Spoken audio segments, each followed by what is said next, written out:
15. 끈질긴 간청 끝에 쿠투조프의 승낙을 받아낸 안드레이 공작이 거른투에 도착하여 바그라티온 앞에 모습을 드러낸 것은 오후 3시가 지나서였다. 보나파르트의 부관이 아직 뮤이라의 부대에 도착하지 않아서 전투는 시작되지 않았다. 바그라티온의 부대원들은 전투의 전반적인 흐름에 대해서는 아무것도 모른 채 평화조약에 대해 말들을 하고 있었지만 그 가능성을 믿지 않았다. 또한 전투에 대해서도 말들을 했지만 전투가 임박했다고는 믿지 않았다. 볼콘스키가 쿠투조프의 총애와 신뢰를 받는 부관임을 알고 있던 바그라티온은 특별히 상관으로서 위엄과 관대함을 갖추어 그를 맞았다.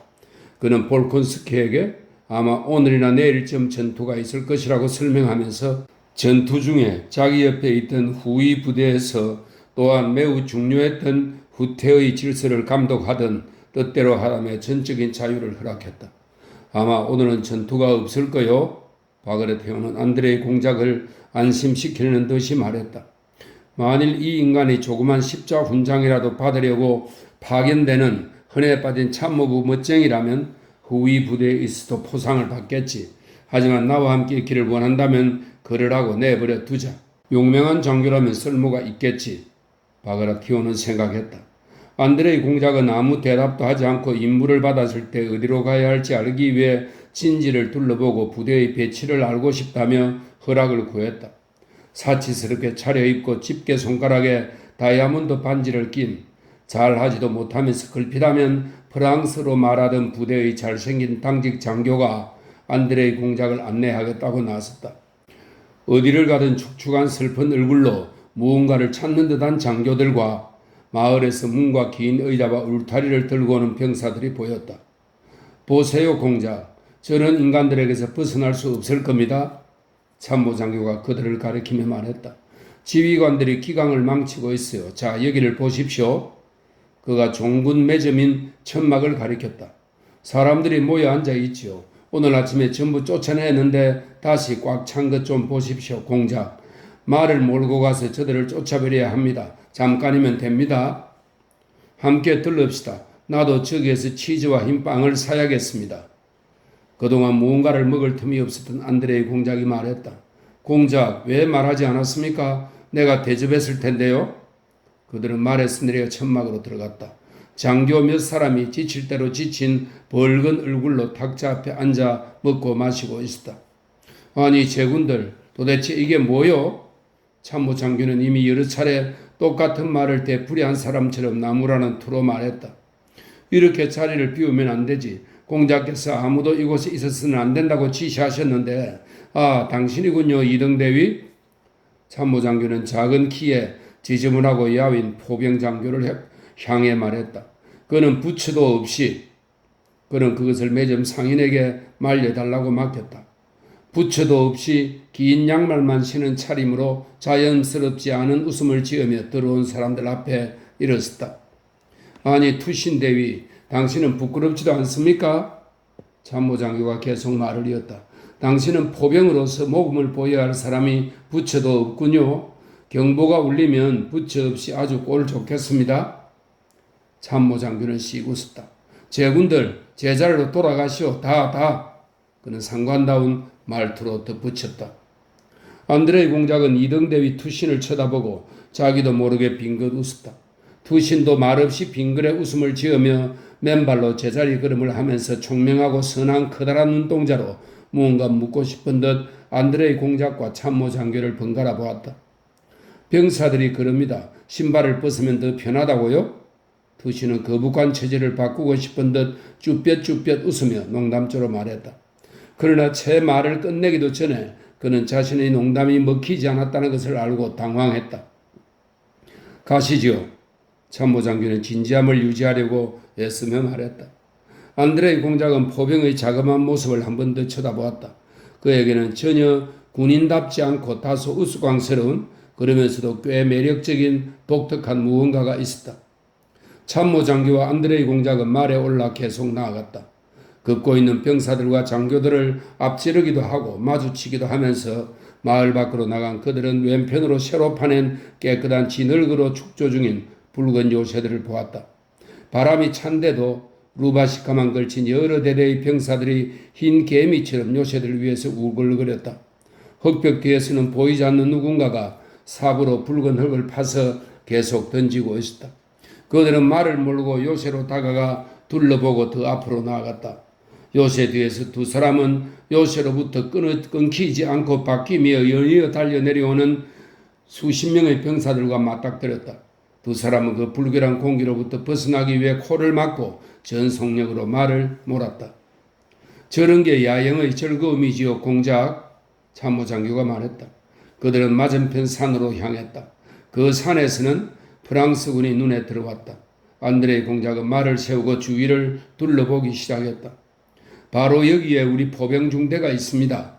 참모장교가 가장 높은 지점을 가리키며 말했다. 부츠도 없이 앉아있던 그 괴짜의 부대입니다. 저기서는 다 보입니다. 가시지요, 공작. 대단히 감사합니다만 이제부터는 혼자 다니겠습니다. 안드레이 공작은 참모 장교에게서 벗어나고 싶어 이렇게 말했다. 걱정하지 마십시오. 그래서 참모 장교는 뒤에 남고 안드레이 공작 혼자 떠났다. 앞으로 더 멀리 적에게 더 가까이 갈수록 부대의 모습은 더욱 질서정연하고 쾌활해졌다. 가장 무질서하고 의기소침해 보인 것은 안드레이 공작이 아침에 둘러본 프랑스 군으로부터 10베르스트 떨어진 츠나임 앞의 수송대였다. 그룬트에서도 불안과 뭔가에 대한 두려움이 어느 정도 느껴지고 있었다. 그러나 안드레이 공작이 프랑스군의 산병선에 가까이 접근할수록 아군의 모습은 점차 더 자신만만해졌다. 외투 차림의 병사들이 줄지어 서 있고 상사와 중대장이 분대 맨 끝에 있는 병사의 가슴을 손가락으로 찌르면서 한 손을 들라고 명령하며 점호를 하고 있었다. 온 사방에 흩어진 병사들이 장작과 마른 나무 가지를 끌고 와서 유쾌하게 웃고 떠들며 작은 임시 막사를 짓고 있었다. 옷을 입거나 벗은 병사들이 루바시카와 각반을 말리거나 부츠와 외투를 수선하며 모닥불 곁에 앉아 있었고 큰 솥들과 치사병들 주위에서 북적거리기도 했다. 한 중대에서는 식사가 준비되자 병사들이 탐욕스러운 얼굴로 김이 무럭무럭 나는 큰 솥을 바라보며 자신의 임시 막사 맞은편 통나무에 앉아있던 장교가 병참부 부사관이 나무 사발에 담아온 카시아를 시식하기만 기다렸다. 모두가 보드카를 가진 것이 아니어서 좀 더 운 좋은 중대에서는 병사들이 어깨가 떡 벌어지고 얼굴이 붉은 상사 주위에 북적거리며 서 있었다. 상사는 작은 나무통을 기울여 차례로 내미는 물통 뚜껑에 술을 따라주었다. 병사들은 경건한 얼굴로 뚜껑을 입에 가져다가 들이켜고는 술로 입 안을 씻어내고 외투 소매자락으로 입가를 닦으면서 유쾌한 얼굴로 상사의 곁을 떠났다. 모든 얼굴이 너무나 평온했다. 마치 모든 것이 적의 눈앞에서 일어나는 것이 아니라 적어도 부대원의 절반은 제자리를 지켜야 하는 전투 직전에 일어나는 것이 아니라 고국 어딘가에서 평화로운 야영을 기다리는 가운데 일어나고 있는 듯 했다. 역병 연대를 지나 똑같이 평화로운 일에 여념이 없는 키예프 척탄부대의 용감한 대원들 사이에 들어섰을 때 안드레이 공작은 다른 막사와 구분되는 연대장의 높다란 막사로부터 그다지 멀지 않은 곳에서 척탄 소대의 대호와 맞닥뜨렸다. 그 앞에 벌거벗은 남자가 누워있었다. 병사 둘이 그를 붙잡고 다른 둘은 휘청휘청한 장가지를 휘두르며 벌거벗은 등을 때리고 있었다. 벌을 받는 남자는 부자연스러운 비명을 질렀다. 뚱뚱한 소령이 대호 앞을 왔다 갔다 하며 비명소리에 아랑곳하지 않고 말했다. 군인이 도둑질하는 것은 수치스러운 일이다. 군인은 정직하고 고결하고 용맹해야 한다. 만약 형제의 물건을 훔치는 자가 있다면 그 자에게는 명예심이 없는 것이다. 그런 자는 불황당이다. 더해, 더. 탄력 있는 채찍 소리와 절망적이면서도 억지로 꾸민 듯한 비명소리가 이어졌다. 더. 소령이 계속 선고를 내렸다. 얼굴에 의욕과 고통의 표정을 띤 젊은 장교가 지나가던 부관을 의욕에 찬 눈초리로 돌아보며 처벌받는 병사의 곁을 떠났다. 안드레이 공작은 제1선으로 나간 뒤 전선을 따라 말을 몰았다. 왼쪽과 오른쪽 측면에서는 아군과 적군의 산병선이 멀리 떨어져 있었지만 아침에 군사들이 오간 가운데 지점에서는 어찌나 가까이 붙었는지 서로 얼굴을 보며 말을 나눌 정도였다. 이 지점의 산병선에 배치된 병사들 외에도 양측에서 호기심을 품은 많은 병사들이 나와서 낄낄대며 낯설고 기이한 적들을 자세히 눈여겨보고 있었다. 삼병선 접근을 금했는데도 이른 아침부터 지휘관들은 호기심 많은 병사들을 물리칠 수 없었다. 무언가 진기한 것을 보여주는 사람처럼 삼병선에 서 있던 병사들은 이제 프랑스군은 쳐다보지 않고 자기 쪽으로 다가오는 사람들을 관찰하고 지루함에 겨워 교대를 기다리고 있었다. 안드레이 공작은 프랑스군을 살펴보기 위해 멈추었다. 보라고. 한 병사가 머스킷 총을 든 러시아 병사를 가리키며 동료에게 말했다. 그는 장교와 함께 삼병선으로 다가가 프랑스군 척탄병을 상대로 열을 올리며 말하고 있었다. 야, 잘도 찌꺼리네. 프랑스 놈도 못 따라가겠어. 너가 해봐, 시도로프. 기다려, 들어봐. 정말 잘하네. 프랑스의 달인이라 여겨지던 시도로프가 대답했다.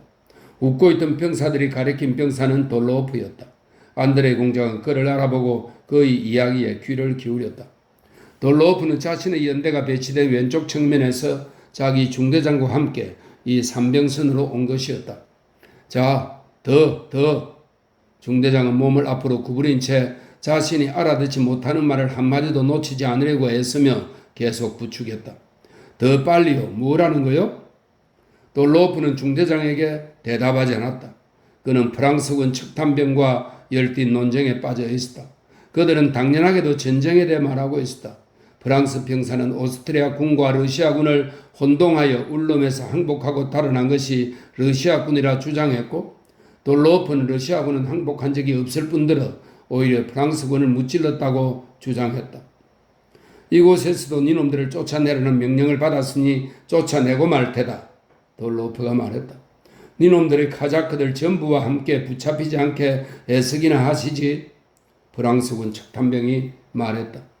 프랑스군 구경꾼들과 청중이 웃음을 터뜨렸다.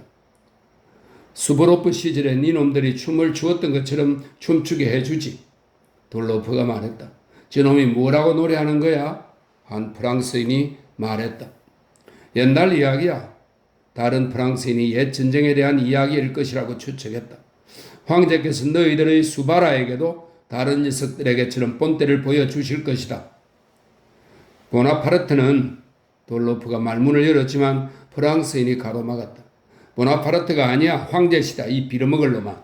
그가 화를 내며 소리쳤다. 악마가 니놈들의 황제를 갈기갈기 찢어놓을 거다.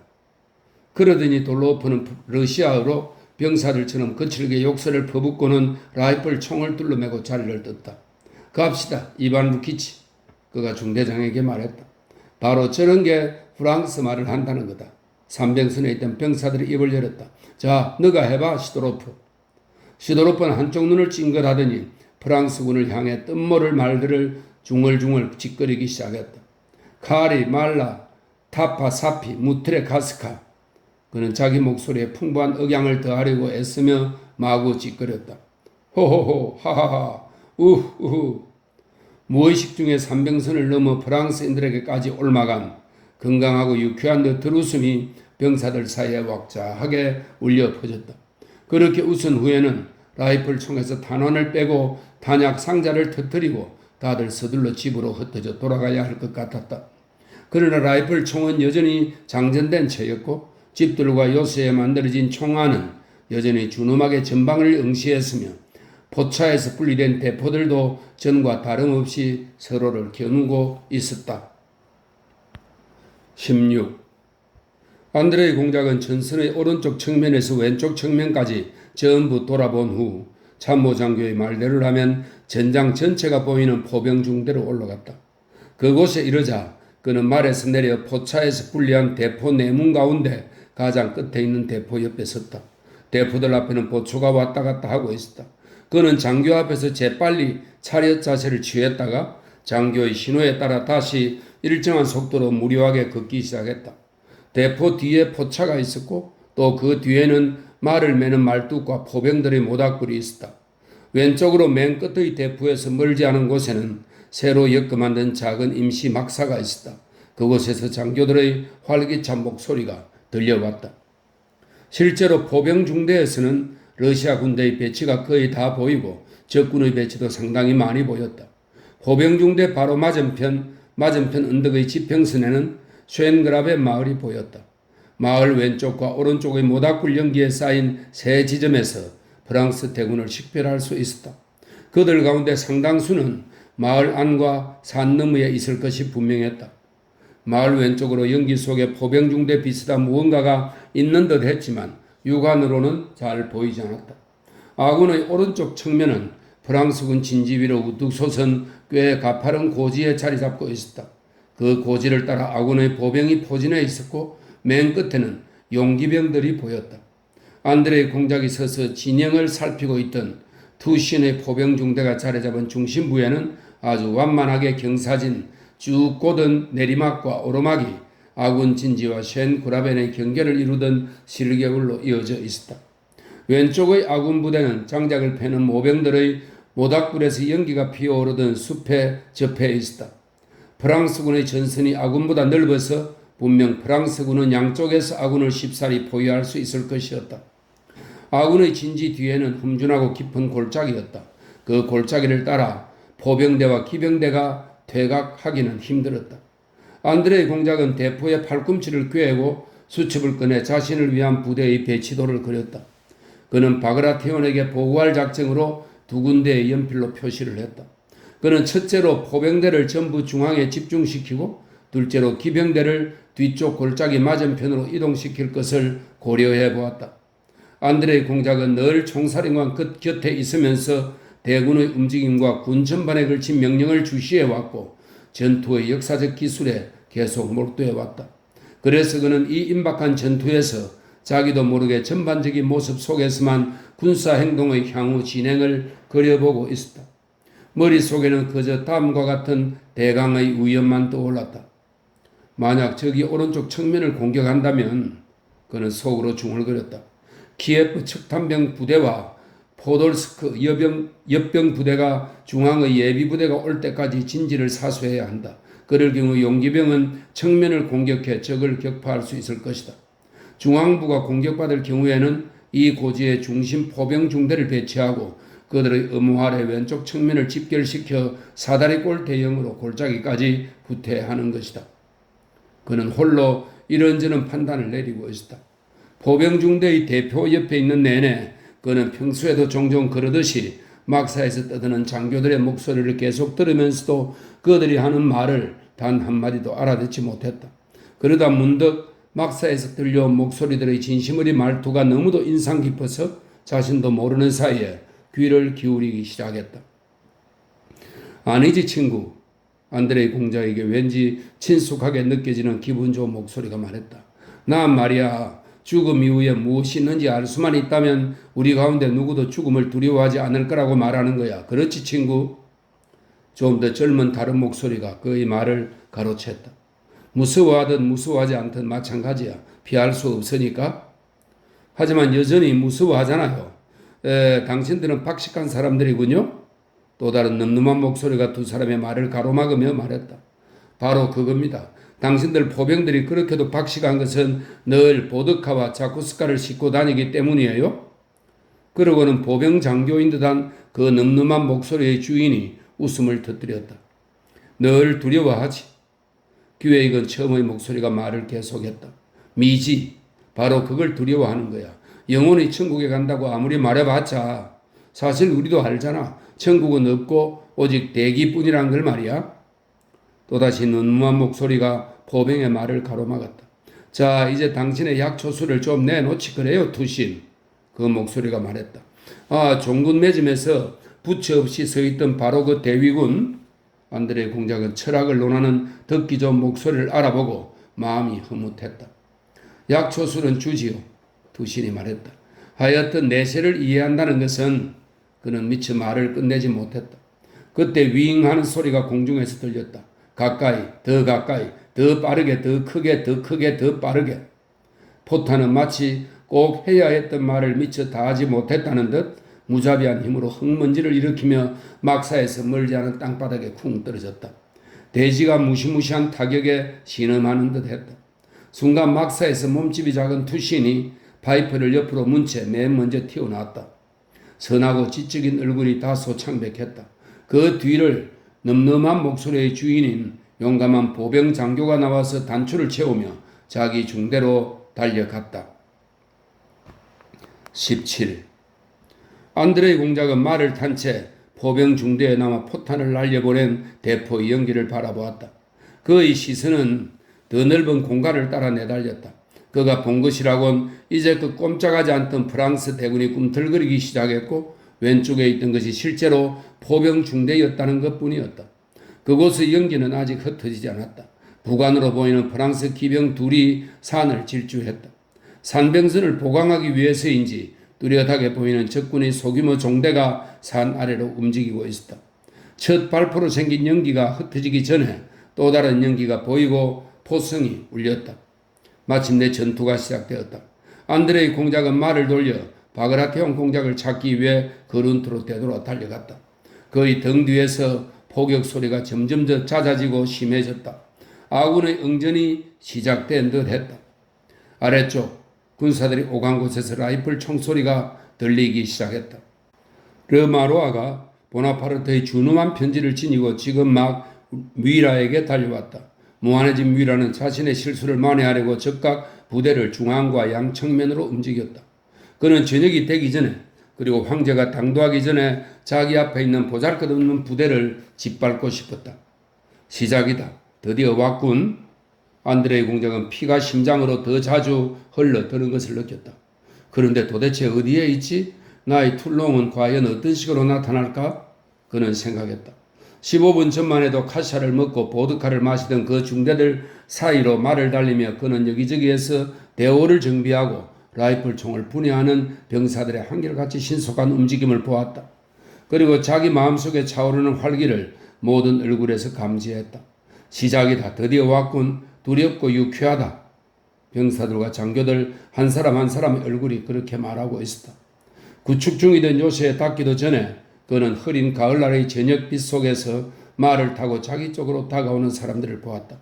맨 앞 사람은 펠트 망토를 걸치고 챙없는 새끼 양가죽 모자를 쓰고 백마를 타고 있었다. 바그라티온 공작이었다. 안드레이 공작은 말을 멈추고 그를 기다렸다. 바그라티온 공작이 말을 잠시 세우더니 안드레이 공작을 알아보고 고개를 끄덕였다. 안드레이 공작이 자기가 본 것을 말하는 동안 그는 정면을 바라보고 있었다. 시작이다. 드디어 왔군 하는 표정은 심지어 잠이 덜 깬 듯 반쯤 감긴 흐릿한 눈을 한 바그라티온 공작의 굳센 갈색 얼굴에도 어려워 있었다. 안드레이 공작은 불안한 호기심을 안고 그 움직임 없는 얼굴을 유심히 바라보며 이 사람이 이 순간 생각을 하고 감정을 느끼고는 있는지 대체 무엇을 생각하고 무엇을 느끼는지 알고 싶었다.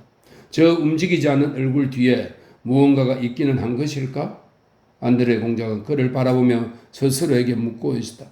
바그라티온 공작은 안드레이 공작의 말에 동의하는 뜻으로 고개를 끄덕이더니 일어나고 있고 보고받은 모든 것을 자신이 이미 예견했다는 듯한 표정으로 좋소라고 말했다.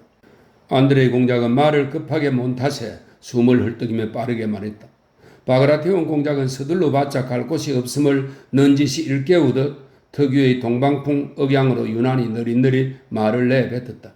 그러나 투신의 포병 중대 쪽으로 향할 때는 빠른 속도로 말을 몰았다.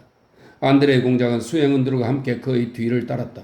바그라티온 공작을 따르는 이들은 수행 장교, 공작의 부관, 제르코프, 연락 장교, 꼬리를 자른 아람도한 말을 탄 당직 참모 장교, 그리고 호기심으로 전투에 나가게 해달라고 청혼한 군법회의 법무관이었다. 문관인 법무관은 너부대대한 얼굴의 뚱뚱한 사내로 기쁨에서 우러나온 순박한 미소를 띤 채 말 위에서 흔들리며 주위를 둘러보고 있었다. 경기병들과 카자크들과 부관들 틈에서 거친 모직 외투 차림으로 수송병 안장 위에 앉은 모습이 기묘했다. 전투를 보고 싶다고 해서요. 체르고프가 법무관을 가리키며 볼콘스키에게 말했다. 그런데 벌써부터 명치가 쿡쿡 쑤셔온답니다. 아, 그만하세요. 법무관은 마치 체르코프의 농담거리가 되어 영광이라는 듯 환하고 순박한 그러면서도 교활한 미소를 지으며 말했다. 마치 실제보다 더 어리석게 보이려고 애쓰는 듯 했다. 참 고맙군요, 몽무슈 프랭스. 당직 참모장교가 말했다. 그는 공작이라는 자귀를 프랑스로 칭하는 특별한 방식이 있다는 것을 기억했으나 도무지 바르게 할 수가 없었다. 그들 모두 투신의 포병중대에 거의 다다랐던 그때 그들의 앞쪽에 포탄이 떨어졌다. 도대체 뭐가 떨어진 겁니까? 법무관이 순박한 미소를 띠며 물었다. 프랑스 래퍼식가들이죠? 제르코프가 말했다. 그러니까 이런 걸로 사람을 죽인다는 겁니까? 법무관이 물었다. 정말 무섭군요. 그러더니 만죽에 끼워 완전히 풀어진 듯 보였다. 그가 말을 끝내기 무섭게 다시 휙 하는 예상치 못한 무시무시한 소리가 울리더니 갑자기 물렁한 무언가에 퍽 박히며 그쳤다가 다시 쉬쉬쉬 펑 하고 울렸다. 법무관 뒤에서 오른쪽으로 약간 떨어져 말을 몰던 카자크가 말과 함께 땅바닥에 푹 쓰러졌다. 제르코프와 당직 참모 장교는 안장 위로 몸을 숙이고 말을 옆으로 돌렸다. 법무관은 카자크 맞은편에 말을 세우고는 호기심 어린 눈으로 그를 주의 깊게 바라보았다. 카자크는 죽었으나 말은 계속 몸부림치고 있었다. 가늘게 뜬 눈으로 주위를 둘러보고 방금 일어난 혼란의 원인을 확인한 바그라티온 공작은 마치 이런 어리석은 일에 관심을 가질 필요가 있는가 하고 말하는 듯 무심히 고개를 돌렸다. 그는 뛰어난 기수의 솜씨로 말을 세우고는 몸을 살짝 구비려 외투에 걸린 장금을 바로 놓았다. 장금은 지금 사람들이 지니고 다니던 것과 달리 고풍스러웠다. 안드레 공작은 수보로프가 이탈리아에서 자신의 장금을 바그라티온에게 선사했다는 일화를 기억해냈고 순간 그 기억은 유난히 기쁘게 여겨졌다. 그들은 폴콘스키가 전장을 둘러볼 때 서있던 포병 중대 쪽으로 다가갔다. 누구의 중대인가? 바그라티온 공작이 탄약 상자 옆에 서있던 포병 하사에게 물었다. 그는 누구의 중대인가? 라고 물었지만 사실 자네들은 벌써 이곳에 있는 걸 두려워하는 게 아닌가? 하고 물은 것이었다. 하사도 그것을 알아차렸다. 투신 대위의 중대입니다. 카카. 머리털이 붉고 얼굴이 주근깨로 덮인 하사가 몸을 똑바로 세우며 쾌활한 목소리로 외쳤다. 그렇군 그래. 바그라티온은 무언가를 생각하며 이렇게 중얼거리고는 포차들을 지나 맨 끝의 대포 쪽으로 말을 몰았다. 그가 가까이 다가갔을 때 대포에서 그와 수행원의 귀를 먹먹하게 하는 소리가 울리고 갑자기 대포를 감싼 연기 속에 대포를 붙잡고 온 힘을 다해 밀어서 서둘러 제자리로 돌려놓으려는 포병들이 보였다. 어깨가 넓고 몸집이 거대한 제1포병이 꽂을 때를 든 채 두 다리를 넓게 벌리고는 포차 바퀴 쪽으로 껑충 뛰었다. 제2포병은 떨리는 손으로 포탄을 포구에 집어넣었다. 기가 작고 등이 굽은 투신 대위는 대포 받침대에 걸려 비틀거리고는 장군이 온 사실을 알아차리지 못한 채 자그마한 손 밑으로 내다보며 앞으로 달려나갔다. 1인이야 더 올려. 그럼 딱 맞을 거야? 그는 가느다란 목소리에 자신의 외양과 어울리지 않는 기세를 더하려고 애쓰며 외쳤다. 2번 대포. 그가 빽빽거리며 외쳤다. 때려 부셔 메드베데프. 바그라티온이 장교를 불렀다. 그러자 투시는 군인이 격려하는 것이 아니라 사제가 축복을 내리듯 소심하고 거북한 동작으로 군모챙에 손가락 3개를 붙이고 장군에게 다가왔다. 투신의 대포는 협곡을 포격하기로 되어 있었지만 그는 전방에 보이는 쉔그라베 마을을 향해 소위탄을 쏘고 있었다. 마을 앞에서 프랑스 대군이 진격해 오고 있었던 것이다. 어느 방향에 무엇으로 사격하라고 아무도 투신에게 명령하지 않았다. 그는 자신이 매우 존경하는 자르첸코 상사와 상의하여 마을을 불살라버리는 편이 좋겠다고 결정했다. 좋아. 바그라티온은 장교의 보고에 대해 이렇게 말하고는 마치 무언가를 생각하는 듯한 표정으로 눈앞에 펼쳐진 전장을 쭉 둘러보았다. 오른쪽에 보이는 프랑스군이 가장 가까이 접근해 있었다. 키예프 연대가 주둔한 고지 아래쪽 개울이 흐르는 골짜기에서 영혼을 쬐어오는 라이플 총의 요란한 소리가 끊임없이 들려왔다. 수행장교가 공작에게 용기병 부대 넘어 훨씬 더 오른쪽에서 아군의 측면을 우회하는 프랑스군 종대를 가리켰다. 왼쪽은 지평선이 가까운 숲에 둘러싸여 있었다. 바그라티온 공작은 2개 포병 중대에 지원을 위해 중앙에서 오른쪽으로 이동하라고 지시했다. 그러나 수행장교는 공작에게 이 포병 중대들이 빠지면 대포가 엄호 없이 남게 된다고 과감히 지적했다. 바그라티온 공작은 수행장교에게 고개를 돌리고 흐릿한 눈으로 말없이 그를 바라보았다. 안드레 공작에게는 수행장교의 의견이 말할 나위 없이 올바른 것 같았다. 그러나 그때 골짜기에 있던 연대의 지휘관이 보낸 부관이 프랑스 대군은 상기슭을 따라 접근하고 있으며 연대는 흐트러져서 키예프 척탄병들 쪽으로 퇴가가는 중이라는 소식을 가지고 달려왔다. 바그라티온 공작은 동의와 승인의 표시로 고개를 끄덕였다. 그는 말을 오른쪽으로 천천히 움직이고는 부관에게 프랑스군을 공격하라는 명령을 들려 용기병 부대로 보냈다. 하지만 그곳으로 파견된 부관은 30분 후에 되돌아와서 용기병 연대의 지휘관이 이미 골짜기 너머로 후퇴했다는 소식을 전했다. 적의 집중 포화를 받고 병사들을 헛되이 잃자 지휘관이 사격병들을 서둘러 숲속으로 이동시켰다는 것이었다. 좋아, 바그라티온이 말했다. 그가 포병 중대를 떠나려 했을 때 왼쪽 숲에서도 총소리가 들렸다. 늦지 않게 몸소 가보기에는 왼쪽 측면에서 너무 떨어져 있어서 바그라티온 공작은 그곳으로 제르코프를 보내 오른쪽 측면이 적들의 공격을 오래 버틸 수 없을 것 같으니 최대한 서둘러 골짜기 너머로 후퇴할 것을 고참 장군에게 전하게 했다. 브라우나우에서 쿠투조프에게 연대의 사열을 받은 바로 그 장군이었다. 투신과 그를 엄호하던 포병 중대는 바그라티온 공작의 머릿속에서 사라졌다. 안드레이 공작은 바그라티온 공작과 지휘관들의 대화와 그가 내리는 명령에 세심히 귀를 기울이다가 놀랍게도 어떠한 명령도 내리지 않았다는 사실. 바그라티온 공작은 필연과 우연과 개별 지휘관들의 의지에 따라 일어났던 모든 것, 이 모든 것이 비록 자신의 명령대로는 아니라 해도 자신의 의도대로 일어나고 있다는 인상을 주려고 애쓸 뿐이라는 사실을 알아차렸다. 바그라티온 공작이 보여주던 요령 덕분에 안드레이 공작은 사건들의 우연성과 지휘관의 의지에 대한 무관성에도 불구하고 그의 존재가 극히 많은 것을 했다는 것을 깨달았다.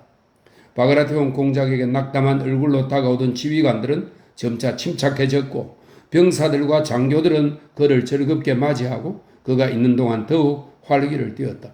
그들은 바그라티온 공작 앞에서 자신의 용맹을 과시하는 것 같았다. 18. 바그라티온 공작은 아군의 오른쪽 측면에서 가장 높은 지점으로 나가서 우레 같은 총소리가 들리고 화약 연기에 가려 아무것도 보이지 않는 아래쪽으로 내려가기 시작했다. 그들이 골짜기 가까이 내려갈수록 앞을 보기가 더 힘들어졌지만 그야말로 실제 전장이 가깝다는 사실은 더 실감이 났다. 그들은 부상병들과 맞닥뜨렸다. 군모도 없이 머리가 피투성이가 된 병사를 두 병사가 양팔을 잡고 질질 끌고 갔다. 그 병사는 목신 소리를 내며 침을 뱉었다. 탄환이 입안이나 목구멍에 맞은 듯 했다. 그들과 마주친 또 다른 병사는 큰 소리로 아 하고 생생한 통증에 한 팔을 흔들면서도 라이플 총 없이 혼자 힘차게 걷고 있었다. 병에서 쏟아지기라도 하듯 그의 팔에서 피가 외투로 흘러내리고 있었다. 고통스럽다기보다는 놀란 얼굴이었다. 그는 바로 직전에 부상을 당했다.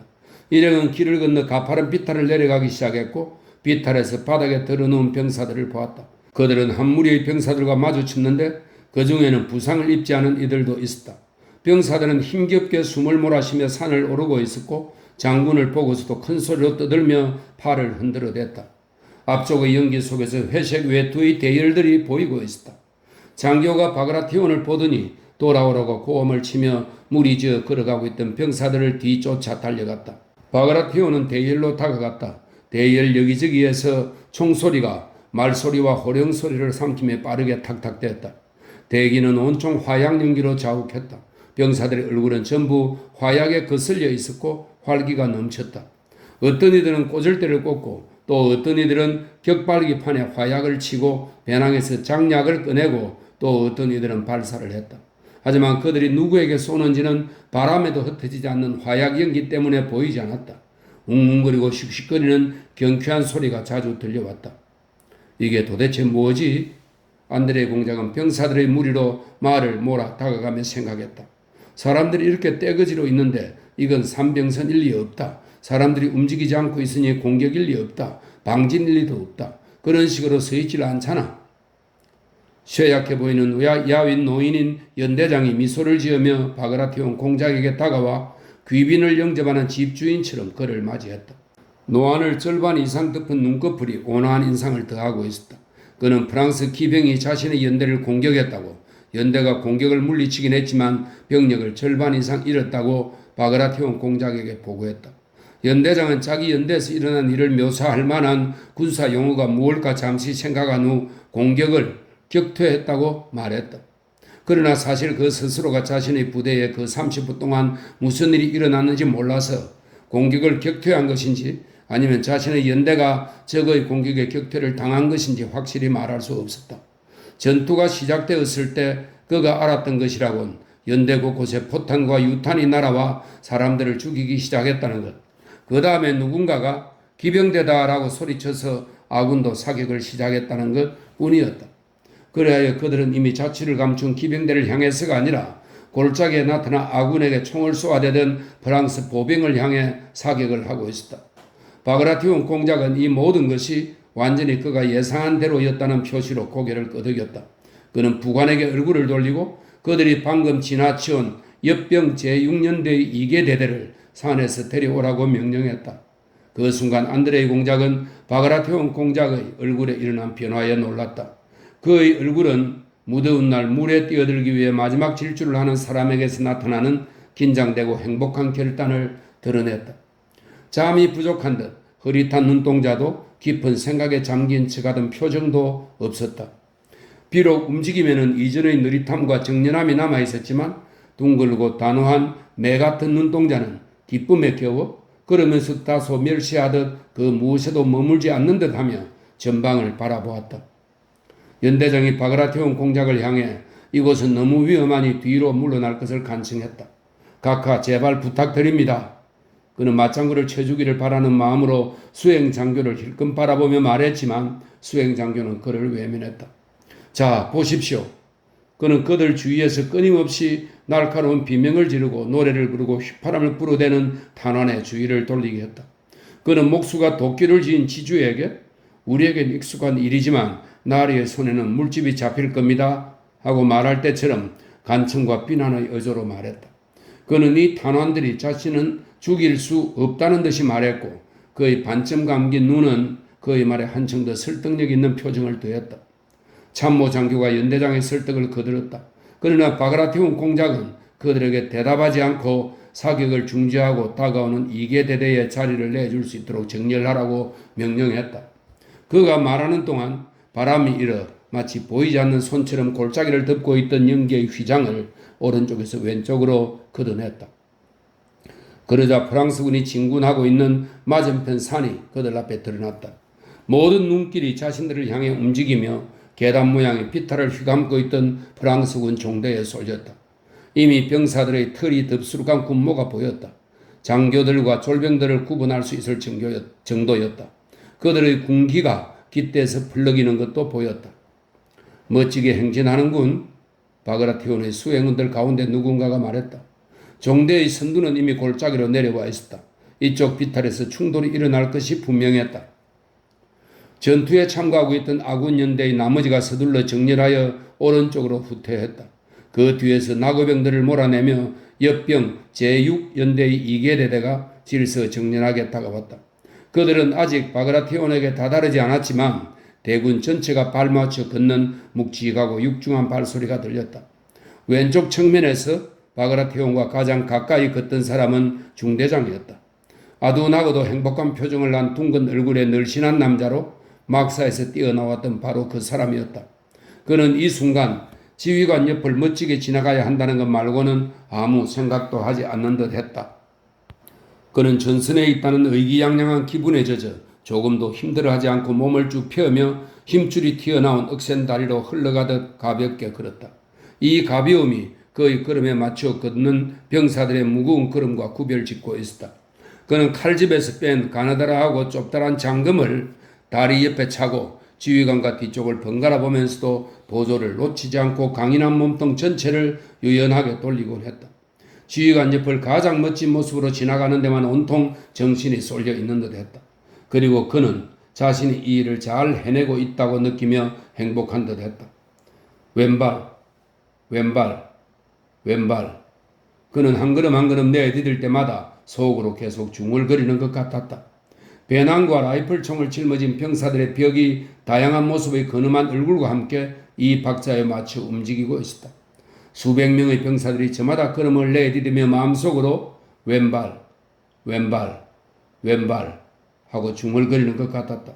뚱뚱한 소령은 숨을 헐떡이고 보조를 놓치며 도중에 있는 덤불을 우회했다. 뒤처진 한 병사는 자신의 태만에 놀란 얼굴로 헐떡대며 중대를 뒤쫓아 맹렬하게 달려오고 있었다. 포탄이 대기를 짓누르며 바그라티온 공작과 수행원들의 머리 위로 날아와 왼발 하는 박자에 맞춰 종대를 명중시켰다. 밀집대형으로 중대장이 한껏 뽐내는 목소리가 들렸다. 병사들은 포탄이 떨어진 자리에 있는 무언가를 피해 활 모양으로 9번 대형으로 우회했다. 훈장을 받은 적이 있는 나이 지긋한 청년의 부사관은 전사자들 주위에 잠시 머물렀다가 자신의 중대를 쫓아와 살짝 뛰어 발을 바꾸고 보조를 맞춘 후 성이 나서 주위를 둘러보았다. 왼발, 위협적인 침묵으로부터 그리고 동시에 땅을 울리는 단조로운 발소리로부터 구령 소리가 들려오는 것 같았다. 장하다 제군들, 바그라티온 공작이 말했다. 각하를 위하여 소리가 대열에 울려 퍼졌다. 왼쪽에서 걷던 침울한 병사가 큰 소리로 외치며 우리도 압니다 하고 말하는 듯한 표정으로 바그라티온에게 눈길을 돌렸다. 다른 병사는 주위가 산만해질까 두렵다는 듯 주위에 눈길도 주지 않고 입을 크게 벌리고 외치며 지나갔다. 행군을 멈추고 배낭을 내려놓으라는 명령이 내려졌다. 바그라티온은 자기 옆을 지나간 대열들 주위를 빙 돌고 말에서 내렸다. 그러고는 고삐를 카자크에게 건네고 두르고 있던 망토도 벗어 건넨 다음 다리를 곧게 펴고 머리 위에 군모를 바로 잡았다. 그 순간 장교들이 앞장선 프랑스군 종대의 선두가 산 아래에서 모습을 드러냈다. 하나님이 함께 하시길.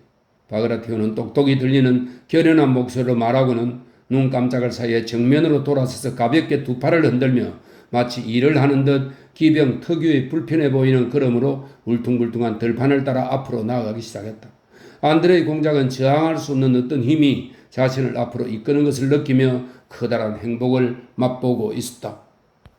프랑스군은 아주 가까이 있었다. 바그라티온과 나란히 걷던 안드레이 공작은 붕대와 붉은 견장과 심지어 프랑스군의 얼굴까지 뚜렷이 식별하고 있었다. 관절이 틀어진 두 다리에 각반을 찬 채 덤불을 붙잡고 힘겹게 산을 오르던 늙은 프랑스군 장교의 모습이 그의 눈에 또렷이 보였다. 바그라티온 공작은 새로운 명령을 내리지 않고 계속 입을 다문 채 대열의 선두에서 걷고 있었다. 갑자기 프랑스군 사이에서 총성이 한 발 울렸다. 그리고 두 발, 세 발. 뒤이어 혼란에 빠진 적군의 대열 전체로 연기가 퍼졌고 포성이 울리기 시작했다. 그토록 유쾌하게 열심히 행군하던 둥근 얼굴의 장교를 포함한 아군 몇 명이 쓰러졌다. 그러나 첫 번째 총성이 울려 퍼진 바로 그 순간 바그라티온은 뒤를 돌아보고 외쳤다. 우라! 우라! 아군의 전선에서 길게 느린 함성 소리가 울려 퍼졌다. 아군은 무질서하지만 유쾌하고 활기찬 무리를 이루어 바그라티온 공작을 앞지르고 서로 앞서거니 뒤서거니 하며 혼란에 빠진 프랑스군을 쫓아 산 아래로 달려 내려갔다.